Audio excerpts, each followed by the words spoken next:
नमस्कार. आज मुंबई इथं समस्त महाराष्ट्रातून मराठा बांधव जमा झालेला आहे.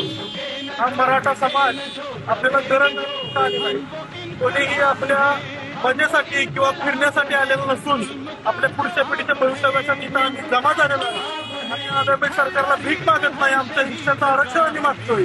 आमच्या पिढ्या इथं मागच्या खराब झाल्या, पुढच्या पिढ्यांना आरक्षण म्हणून कुठेतरी सरकारी नोकऱ्या मिळाव्या, शिक्षणामध्ये सवलत मिळावी म्हणून आज आम्ही इथं जमलेलो आहोत.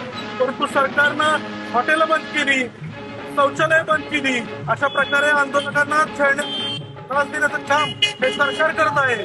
परंतु इथं पनवेल असू द्या, कामोठे असू द्या, मुंबई असू द्या, नवी मुंबई असू द्या, यासारखे जे कार्यकर्ते आहेत ते घरोघरी जाऊन भाकरी गोळा करत आहेत, वर्गणी गोळा करत आहेत. काल रात्री 20,000 रेनकोट या मराठा बांधवांनी इथं वाटलेले आहेत. म्हणजे ग्रामीण भागात मराठी येऊन इथं लढतायत, आरक्षणासाठी लढतायत, ते भिजून आहेत. म्हणून 20,000 रेनकोट इथं वाटण्याचं काम या मराठा बांधवांनी केलं आहे. त्या मराठा बांधवांचे बरोबर मनापासून आभार मानतो. त्याचबरोबर आज फेसबुकला बघितलं, बरेच आमचे ओबीसी प्रवर्गातून येणारे मित्र, अगदी आमचे रामभाऊ माळे असतील, ज्ञानेश्वर डाके असतील, यांनी सुद्धा पोस्ट करून सांगितलेलं आहे त्या गरजवंत मराठ्यांना ओबीसीतून आरक्षण द्यावं.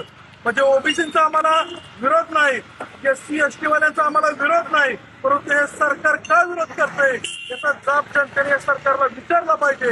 आणि या सरकारने याचं भान राखून येत्या काही दिवसामध्ये आरक्षण देण्याचं काम या मराठ्यांना केलं पाहिजे. नसेल तर तुम्ही आमचा अंत बघताय, परंतु तुमचा अंत लावल्याशिवाय आम्ही मुंबई सोडणार नाही, एवढं ठणकून या निमित्तानं आम्ही सांगतो. जय हिंद, जय महाराष्ट्र. मराठा मराठा